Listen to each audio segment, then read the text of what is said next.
Better बोल पाएंगे इस पर। महेश जवाब देंगे इस पर। हमने कहा कि फ्रिंज एलिमेंट है बीजेपी में?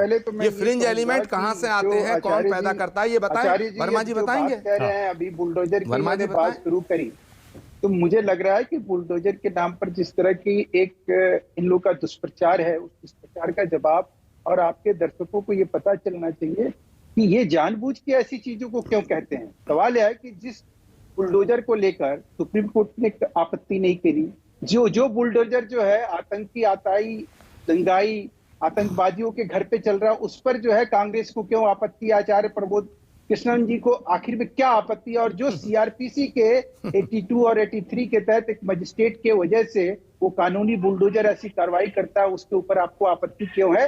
ये आचार्य कृष्णन जी को जो है ये स्पष्ट करना चाहिए। इनके जैसा व्यक्ति अगर पढ़ा लिखा और आचार्य बनकर और इस तरह से एक गैर कानूनी बात रखे आपके दर्शकों के बीच में, तो मुझे उचित प्रतीत नहीं है। दूसरी बात कि अब सुन लीजिए कि इन्होंने जो बात कही कि भारत की छवि जो है विदेश में खराब की गई। अरे आप एक भारतीय हैं, आपको शर्म आनी चाहिए कि अगर भारत की छवि ऐसी खराब हुई है तो। हम तो एक कहते हैं कि अगर कोई गलत किसी धर्म का, हमारे कोई मुस्लिम भाई, हमारे किसी मुस्लिम धर्मावलंबियों को कहीं ठेस पहुंची है तो निश्चित रूप से हमारे लिए वो पीड़ा की बात है। अगर हमने उस पर कार्रवाई करी है और उसके ऊपर किसी तरह से हम सोच रहे हैं कि हमारे देश में जो विधि विधान और कानून है, अगर कोई गलत काम कर रहा है तो उसको उससे दंडित करनी चाहिए। हमारे देश में, हमारे मुल्क में कुछ भी हो उसके लिए हम जिम्मेवार हैं, हम सभी जिम्मेवार हैं, न कि एक आदमी जिम्मेवार है। उसमें आप भी भारतीय होने के नाते आपको भी उतना ही लज्जा और शर्म आनी चाहिए जितना आप भारत सरकार और भाजपा को बता रहे हैं। एक बात। दूसरी बात कि पाकिस्तान में जब हिंदू देवी देवताओं की मूर्ति खंडित की जाती है, वहां बहन बेटियों की जब इज्जत लूटी जाती है, वहां मंदिरों को तोड़ा जाता है, तब ये नजीर और तब ये कांग्रेस के प्रवक्ता और ये कांग्रेस के ये पाकिस्तान से तुलना मत करिए महेश वर्मा, मुझे आपत्ति है। हिंदुस्तान की तुलना पाकिस्तान से मत करिए प्लीज। इन्हें तो हम क्यों मजा आ रहा है भाई? आज आनंद आ रहा है। हम इस बात से कहीं आक्रोशित तो होते हैं ना कि अगर कहीं इस तरह से मानवता के ऊपर प्रहार होता है, उस समय जो है ये सारा वर्ल्ड कहाँ होता है, ये सारा जगत कहाँ होता है जो इतना हास्यास्पद बताया जा रहा है, इतना निंदनीय बताया जा रहा है। ये कैसी व्यवस्था, ये कैसी सोच है? महेश वर्मा जी सीधे सीधे दो सवाल का जवाब दे दीजिएगा। छोड़िए दो सवाल सीधे, ये घुमा फिरा के बातें मत करिए। दो सवाल नहीं उसकी बहस सुनिए ना। आप सत्ताधारी पार्टी, आप सत्ताधारी पार्टी का प्रतिनिधित्व कर रहे हैं। ओके महेश सवाल पूछ रहे हैं, आचार्य जी एक एक करके सुन लीजिए, जवाब दे दीजिए। दो सवाल, बड़े सीधे सवाल, बड़े सीधे सवाल। पहली बात, नहीं पहली बात, पहला सवाल, अगर आपको लॉजिकल, अगर तर्क के अरे महेश जी, तो एक्सेप्टेबल है। आप डिबेट छोड़ के सवाल तो सुनिए, सवाल तो सुनिए महेश, सवाल तो सुनिए। इनको कहीं आपके बड़े बड़े धुरंधर प्रवक्ता डिबेट में नहीं आ रहे हैं आजकल। आप मत जाइए छोड़ के, आप रहिए डिबेट में रहिए। अरे आप सुनिए, डिबेट में रहिए ना। अच्छा एक आचार्य क्या कह रहे हैं? अच्छा एक हाँ महेश क्या कह रहे हैं, बोलिए महेश क्या कह रहे हैं, बोलिए। मैं ये कह रहा हूं कि आप बुलडोजर के नाते बीजेपी सरकार, योगी सरकार की निंदा कर रहे हैं, सुप्रीम कोर्ट की निंदा कर रहे हैं। आप आतंकवादी, आतंकाइयों, आतिताइयों, आतंकवादियों, अपराधियों, दंगाइयों की आप फेवर में है, पक्ष में बोल रहे हैं, क्या कर रहे हैं? पहले ये स्पष्ट कर दीजिए, उसके बाद आगे बढ़िए। ठीक है महेश जी, पहली बात मेरा सवाल सुनिए कि ये जो फ्रिंज एलिमेंट कहा है, ये आपकी पार्टी के शीर्ष नेताओं ने आपकी पार्टी के उन प्रवक्ताओं को कहा है जो गलत बयानी टेलीविजन पर करते थे। अब सुनिए ना, दुखती रख छेड़ता हूं तो आपको क्यों परेशानी होती है? थोड़ा सुनिए, सत्ताधारी पार्टी है आप। अरे महेश जी, आप सत्ताधारी इतना बेचैन क्यों हो रहे हैं? अरे साहब इतना बेचैन क्यों हो रहे हैं भाई? आप जो बोलते हैं हम सुनते हैं ना। आपने तो आप हमें 10 साल से कौन सी ऐसी गालियां हैं जो हमें नहीं देते आप लोग? हम सुनते हैं और फिर भी हम ये कहते हैं अच्छा भी कोई बात नहीं, हम तो सहर्ष स्वीकार करते हैं। अब सुनिए ना, ये जो कहा है, ये जो शर्म आनी चाहिए, शर्म आपके नेताओं को आनी चाहिए, आपकी सरकार को आनी चाहिए कि अगर आपके प्रवक्ताओं के बयान से भारत की बदनामी नहीं हो रही थी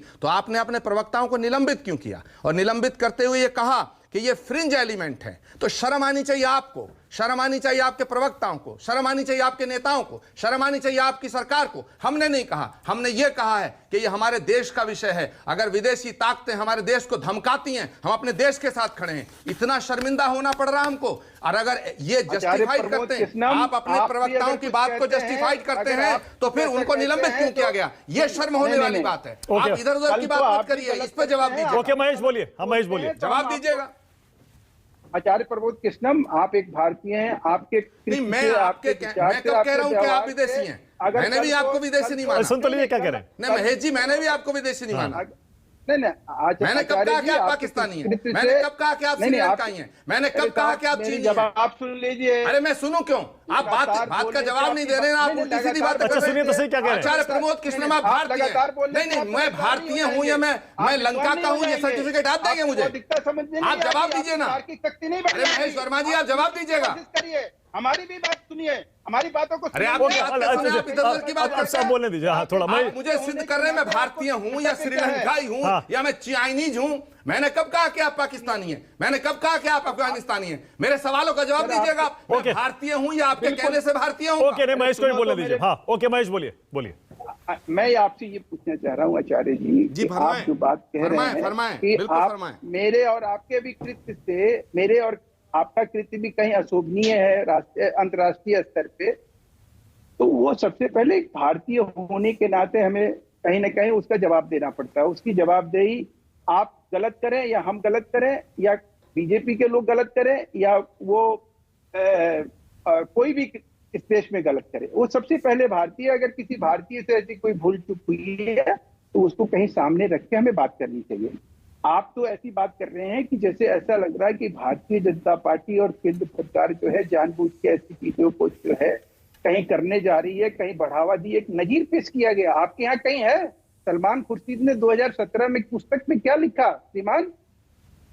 आईना आपको दिखाऊं क्या कि विशेश्वर मंदिर जिसको आलमगीर मस्जिद कहा जाता है, जिसको तोड़ के औरंगजेब ने बनाया, और बोको हरम किसने कहा इस देश में? क्या किया आप लोगों ने? कौन थे आप लोग जो सलमान खुर्शीद को एक शब्द भी बोलने गए? बोको हरम, हिंदुओं को बोको हरम ठहराने वाले लोग, आप हमसे सवाल पूछ रहे हैं कि हम क्या कर रहे हैं? हमने वो किया, वो नजीर पेश करी जो इस देश में कभी नहीं हुआ। Okay all right, okay.